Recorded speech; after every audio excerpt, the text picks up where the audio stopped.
Alors, je vous salue tous dans le beau nom de Jésus. Je salue également tous ceux et toutes celles qui sont avec nous par YouTube. Et je vais commencer par vous annoncer une bonne nouvelle. Dans le ciel, il n'y aura plus de soleil. C'est ce que nous enseigne l'Apocalypse. Voilà. Et puis dans le ciel, la température, pour nous qui sommes croyants, sera idéale.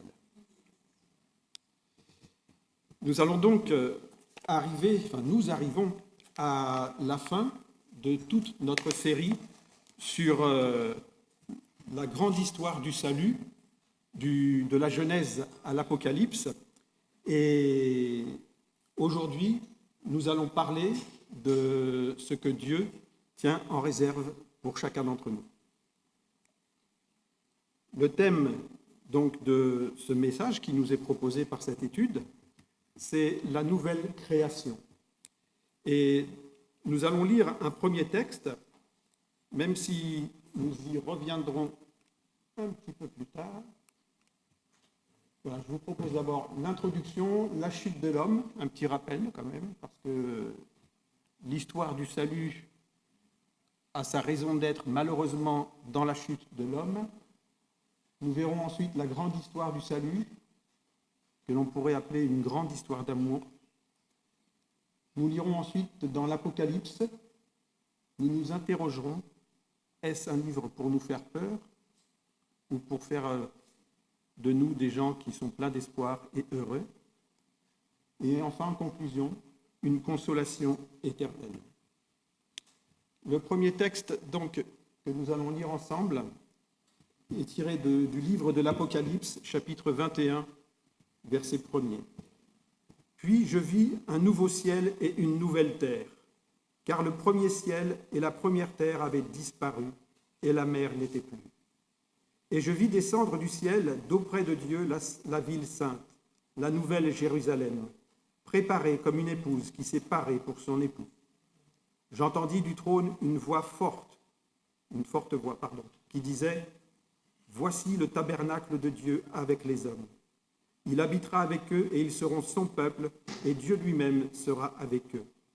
Il essuiera toute larme de leurs yeux, et la mort ne sera plus. Il n'y aura plus de deuil, ni cri, ni douleur, car les premières choses ont disparu. » Et celui qui était assis sur le trône dit « Voici, je fais toutes choses nouvelles. » Et il dit « Écris, car ces paroles sont certaines et véritables. » Ces paroles sont certaines et véritables. Et c'est le Tout-Puissant qui parle. Et il me dit, c'est fait. Je suis l'alpha et l'oméga, le commencement et la fin.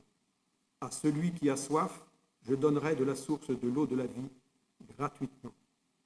Celui qui vaincra héritera ces choses, et je serai son Dieu, et il sera mon fils. Amen.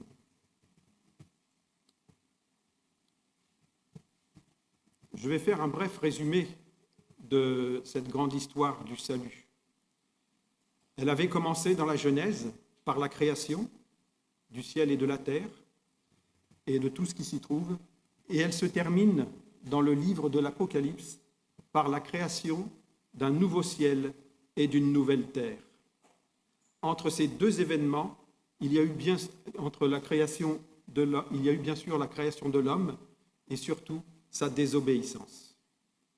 Par sa désobéissance, l'homme a manifesté son désir d'indépendance à l'égard de son Créateur.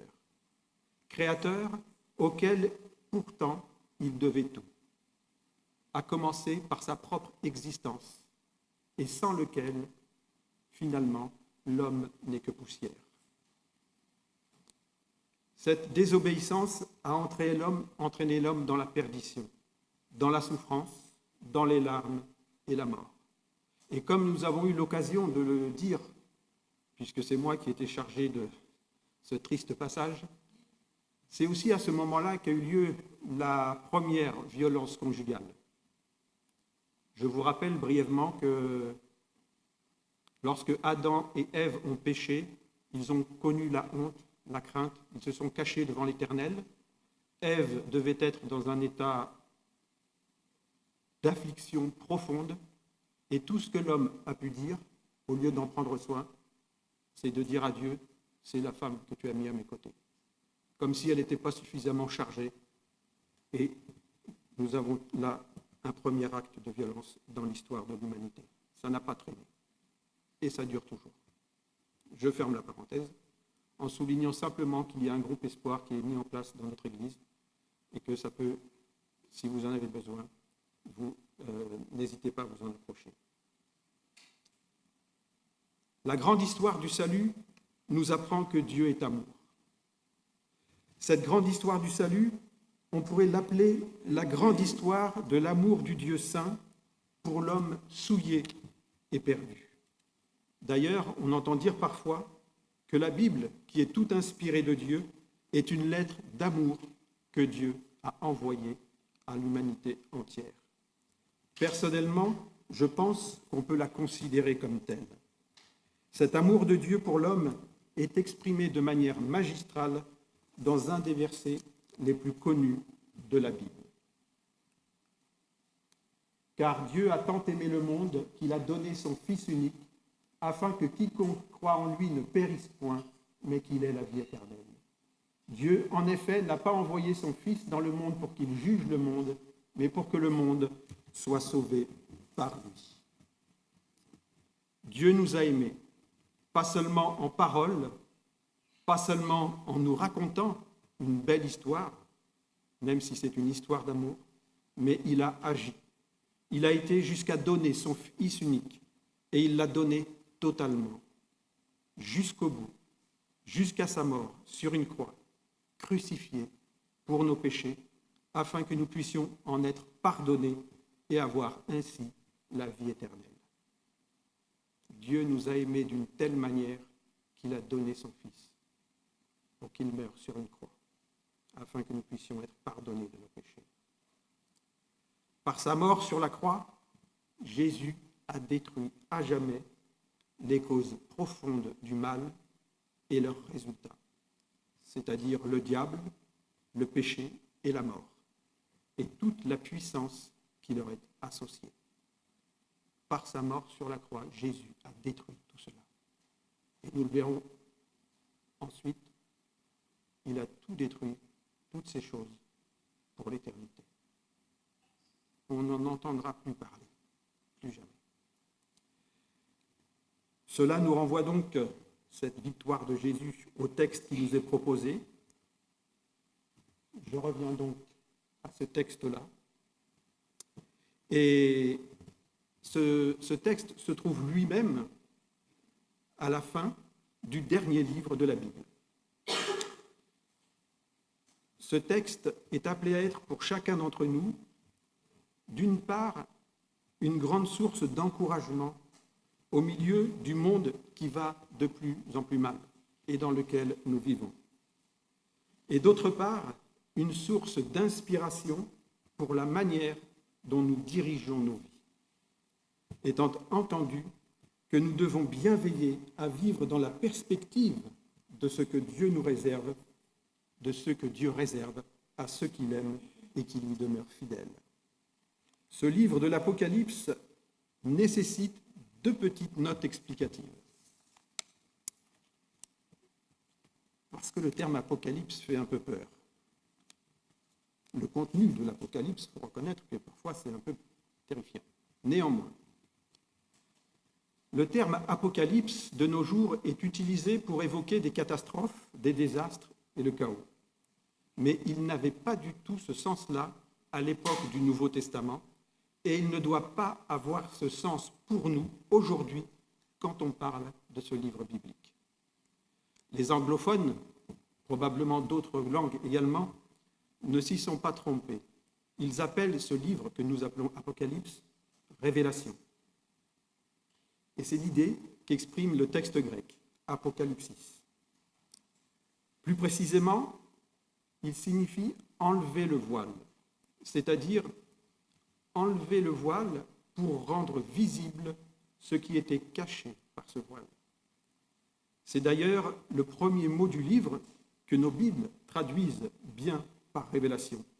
Vous connaissez le premier verset, certainement, du livre de l'Apocalypse. Il est dit « Révélation de Jésus-Christ, que Dieu lui a donné pour montrer à ses serviteurs les choses qui doivent arriver bientôt.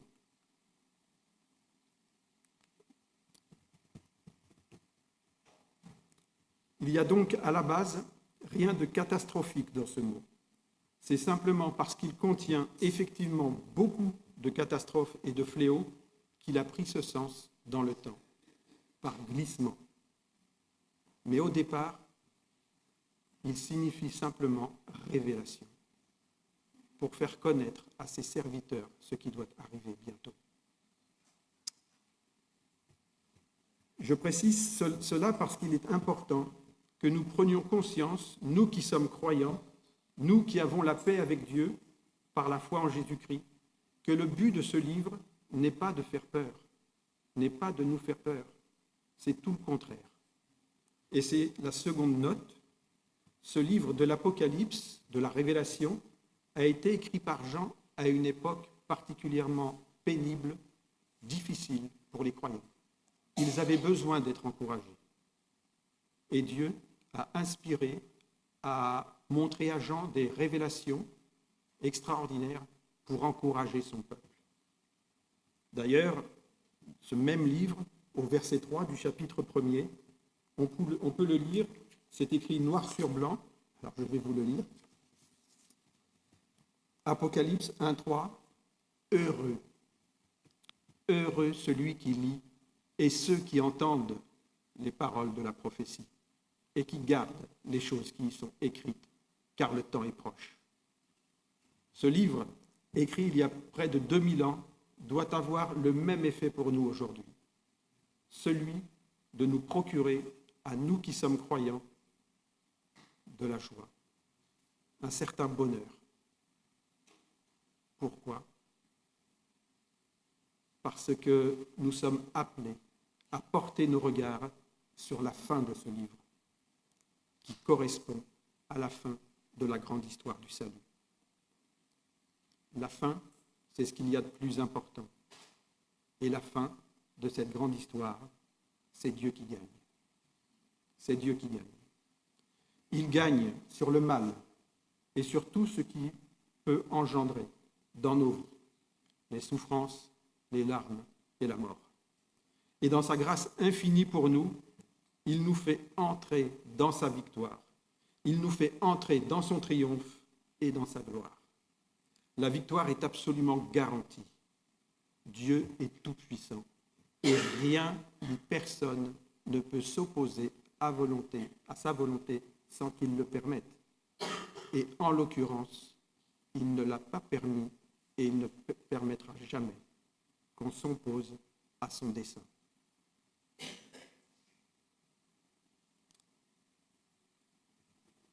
Cette victoire, il l'exprime en deux petits mots.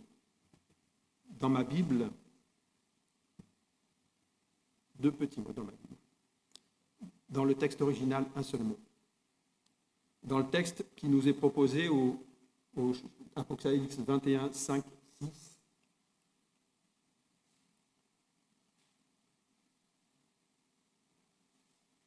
et celui qui est assis sur le trône dit, « Voici, je fais toutes choses nouvelles. » Et il dit, « Écris, car ces paroles sont certaines et véritables. » Et il me dit, « C'est fait. Je suis l'alpha et l'oméga, le commencement et la fin. À celui qui a soif, je donnerai de la source de l'eau de la vie gratuitement. Celui qui vaincra héritera ces choses. Je serai son Dieu et il sera mon fils. » Écris, ces paroles sont certaines et véritables. C'est fait. C'est fait. Tout est accompli. L'histoire du salut prend fin. Néanmoins, elle ne prend pas fin par un point final, et c'est tout. Elle se termine par deux points. Deux points qui s'ouvrent sur l'éternité. Une éternité glorieuse, pleine de consolation, de félicité. Le livre de l'Apocalypse est là pour nous encourager. Et nous avons besoin d'encouragement pour persévérer jusqu'à la fin. J'attire votre attention sur le fait que Jésus ne dit pas autre chose quand, après avoir parler de catastrophes semblables à celles que l'on trouve dans ce livre, il ne dit pas du tout « quand vous verrez toutes ces choses, courbez vos têtes et soyez dans l'affliction, car vous allez passer de très mauvais moments. » Non, au contraire. S'il ne nie pas que des temps difficiles seront présents, que nous connaîtrons des temps difficiles, même pour les croyants, il dit ceci. Il y aura des signes dans le soleil, dans la lune et dans les étoiles, et sur la terre, il y aura de l'angoisse chez les nations qui ne sauront que faire, au bruit de la mer et des flots. Les hommes rendant l'âme de terreur dans l'attente de ce qui surviendra pour la terre, car les puissances des cieux seront ébranlées. Alors on verra le Fils de l'homme venant sur une nuée avec puissance et une grande gloire. Quand ces choses commenceront à arriver avant la venue du Fils de l'homme, redressez-vous et levez vos têtes, parce que votre délivrance approche. Les circonstances catastrophiques, le monde qui va de mal en pis, ce que nous voyons quotidiennement, ne doit pas nous faire courber la tête. Au contraire, Jésus, le Fils de Dieu, nous invite à la relever, à prendre courage, parce que ce sont des signes annonciateurs que notre délivrance approche.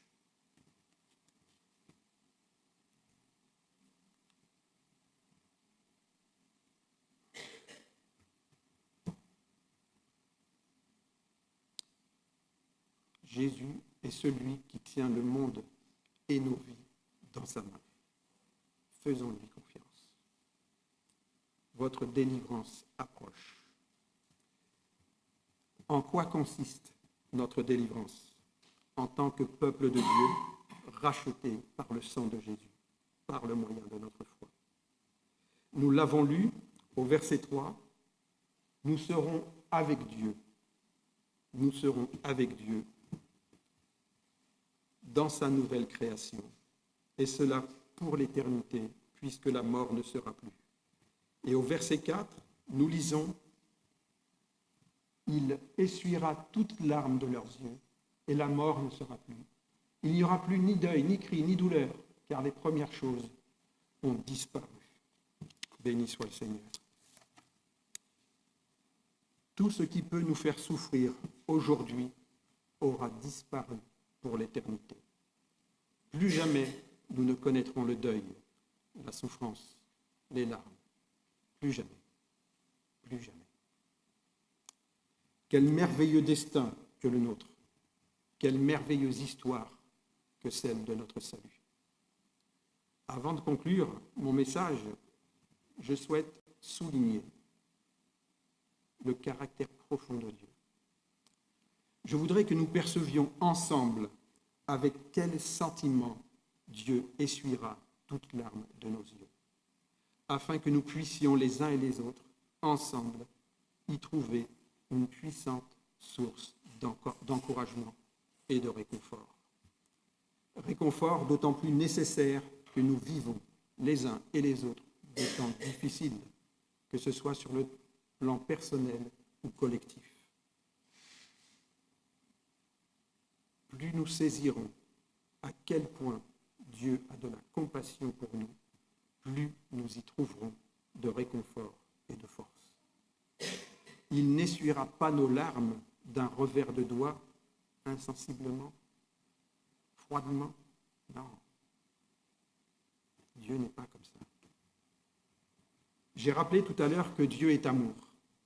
Cet amour se traduit aussi par de la compassion. Si Dieu nous sauve, s'il a fait tout ce qu'il a fait pour nous au travers de l'œuvre de Jésus sur la croix, c'est parce qu'il a eu et a encore compassion de nous. Le mot compassion vient d'un mot latin qui signifie littéralement souffrir avec. La compassion est un ressenti profond à l'égard de la souffrance d'un ou de plusieurs personnes qui souffrent. Un ressenti qui pousse à agir en faveur de celui ou de ceux qui souffrent. Un sentiment qui pousse à nous sentir concernés et impliqués par la souffrance des autres. Dieu a agi. Le péché de l'homme l'a plongé et le plonge encore dans la mort et dans tout le cortège qui l'accompagne. Le deuil, la douleur, les larmes et toutes sortes d'autres souffrances. De son ciel de gloire, Dieu a vu dans quels nombreux malheurs le péché nous plongeait et il a eu compassion de nous. Dieu l'a vu. Nous savons, parce que Jésus nous l'a lui-même enseigné en Jean 14, 9, quand il dit à Philippe, « Celui qui m'a vu a vu le Père ». Lorsqu'on lit les évangiles et que l'on voit Jésus agir comme il l'a fait, lorsqu'on l'entend parler, on voit Dieu agir et on entend Dieu parler. Celui qui m'a vu a vu le Père. Jésus et le Père ne font qu'un, une unité, un seul et même Dieu. Et c'est encore un enseignement de Jésus. Ils le font avec le Saint-Esprit, mais ce n'est pas le moment d'en parler. Alors je vous invite donc à faire une lecture dans laquelle se trouve le plus petit verset de la Bible. Est-ce que vous connaissez ce plus petit verset de la Bible? Jésus pleura. Un petit verset de rien du tout. Et pourtant, quelle puissance! Quelle puissance! Jésus, le Fils de Dieu, pleura. Lorsque Marie fut arrivée là où était Jésus et qu'elle le vit, elle tomba à ses pieds et lui dit, « Seigneur, si tu avais été ici, mon frère ne serait pas mort. » Jésus, la voyant pleurer, elle et les Juifs qui étaient venus avec elle, frémit en son esprit et fut tout ému. Et il dit, « Où l'avez-vous mis » Seigneur, lui répondirent-ils, « Viens et vois. » Jésus pleura. Sur quoi les Juifs dirent, « Voyez comme il l'aimait. » Et quelques-uns d'entre eux dirent, « Lui qui a ouvert les yeux de l'aveugle, ne pouvait-il pas faire aussi que cet homme ne meure point ?» Jésus, frémissant de nouveau en lui-même, se rendit au sépulcre. Comme tout le reste des Écritures, nous devons être attentifs à ce que nous lisons.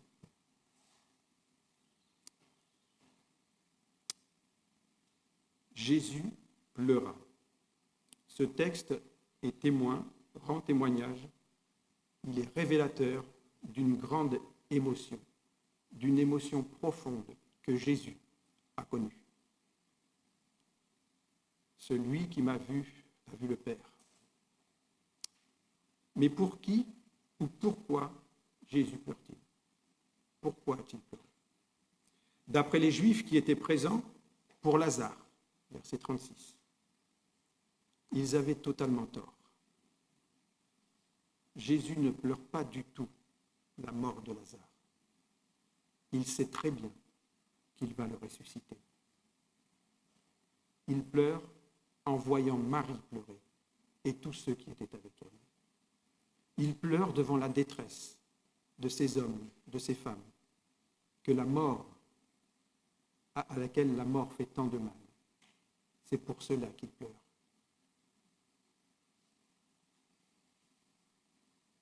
Il a dit précédemment, je crois que c'est au verset 11, « Je me réjouis de ce que je n'étais pas là. Lazare dort, mais je vais le réveiller. » Et comme les disciples ne comprenaient pas bien ce qu'il disait, il dit, « Lazare est mort, mais je vais le ressusciter. » Et notez bien, c'est suite à cette émotion qu'il a pleuré, parce qu'il fut tout ému. Ce n'est pas face au sépulcre. On voit la suite, verset 38. C'est après avoir pleuré que Jésus se rend devant le sépulcre.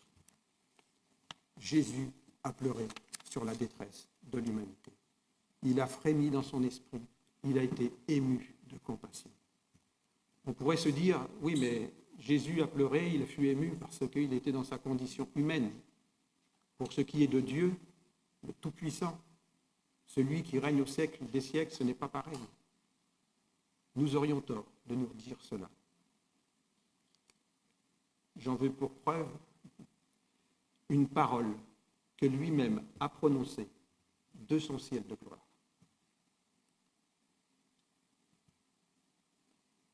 la fin du verset dit « déclaration du Seigneur », comme si c'était souligné. Éphraïm, c'est-à-dire le peuple de Dieu, le peuple d'Israël, est-il donc pour moi un fils chéri, un enfant choyé? Plus je parle de lui, plus son souvenir est vivace en moi. C'est pourquoi mes entrailles frémissent pour lui. Les entrailles du Dieu Tout-Puissant. Évidemment, c'est ce qu'on appelle un anthropomorphisme. Le mot entraille, c'est quelque chose que nous pouvons comprendre. Et c'est pour nous faire comprendre que Dieu est profondément ému. Il n'est pas insensible à la douleur. C'est pourquoi mes entrailles frémissent pour lui. Oui, oui, j'ai compassion de lui. Je souffre avec lui. Dieu souffre avec nous. Alors, plongeons nos regards, plongeons les yeux de notre cœur dans la compassion de Dieu à notre égard. Puis redressons la tête et fixons nos yeux sur l'avenir radieux qu'il nous a préparé dans le ciel. Dans sa présence même, là où ni la mort, ni aucune autre source de tristesse ni de douleur ne se rencontreront jamais. Là où lui-même effacera nos larmes et nous apportera une consolation éternelle qui dépasse notre entendement. Dieu nous apportera une consolation éternelle qui dépasse notre entendement. Et là où nous-mêmes, comme cela a été lu ce matin par Baptiste, nous aurons un corps glorieux, semblable à celui de Jésus, parce que Jésus a le pouvoir de s'assujettir toutes choses. Et je termine avec 2 textes de l'apôtre Paul. Le premier se trouve dans la première épître aux Thessaloniciens, chapitre 4, versets 13-18. Il est important de nous le rappeler parce que le but de l'apôtre Paul, et au-delà de lui, c'est de nous apporter la consolation. Et il le dit expressément. Nous ne voulons pas, frères, que vous soyez dans l'ignorance au sujet de ceux qui sont décédés, afin que vous ne vous affligiez pas comme les autres qui n'ont point d'espérance. Car si nous croyons que Jésus est mort et qu'il est ressuscité, croyons aussi que Dieu ramènera par Jésus et avec lui ceux qui sont décédés. Voici en effet ce que nous vous déclarons d'après la parole du Seigneur. Nous, les vivants, restés pour l'avènement du Seigneur, nous ne devancerons pas ceux qui sont décédés. Car le Seigneur lui-même a un signal donné à la voix d'un archange et au son de la trompette de Dieu, descendra du ciel et les morts en Christ ressusciteront, premièrement. Ensuite, nous les vivants, qui serons restés, nous serons tous ensemble enlevés avec eux sur des nuées, à la rencontre du Seigneur dans les airs. Et ainsi, nous serons toujours avec le Seigneur. Consolez-vous donc les uns les autres par ces paroles. Consolez-vous donc les uns les autres par ces paroles.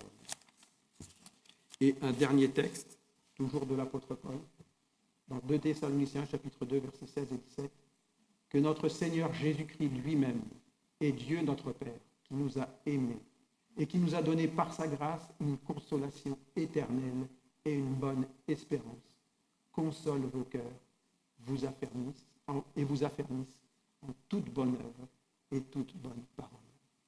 Dieu nous a donné une consolation éternelle et une bonne espérance. Que cette consolation éternelle et que cette bonne espérance que Dieu nous a donnée dans son amour soit pour nous l'occasion de nous encourager, de nous consoler mutuellement, afin que nous persévérions jusqu'à la fin. Nous l'avons lu ensemble. Le plan de Dieu s'est réalisé. Il l'a dit. Ses paroles sont certaines et véritables. C'est fait. C'est fait. Tout est fait. Tout est prêt.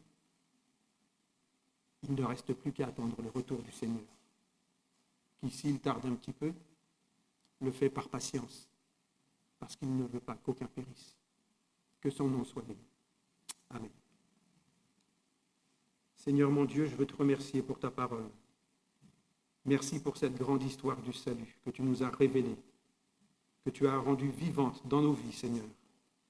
Tu nous as inscrits toi-même dans cette grande histoire. Et nous savons, Seigneur, que ce n'est pas fini. Tu nous as préparé une place là où tu nous attends pour nous apporter la consolation éternelle, pour nous apporter la joie, la félicité lorsque nous serons dans ta présence, avec des corps glorieux, semblables aux tiens. Merci Seigneur, parce que cela durera toujours, d'éternité en éternité. Tu seras notre peuple, notre Dieu, nous serons ton peuple, tes enfants. Merci Seigneur pour ton dessein merveilleux que tu as réalisé pour chacun d'entre nous en Jésus-Christ. Amen. Que Dieu vous bénisse.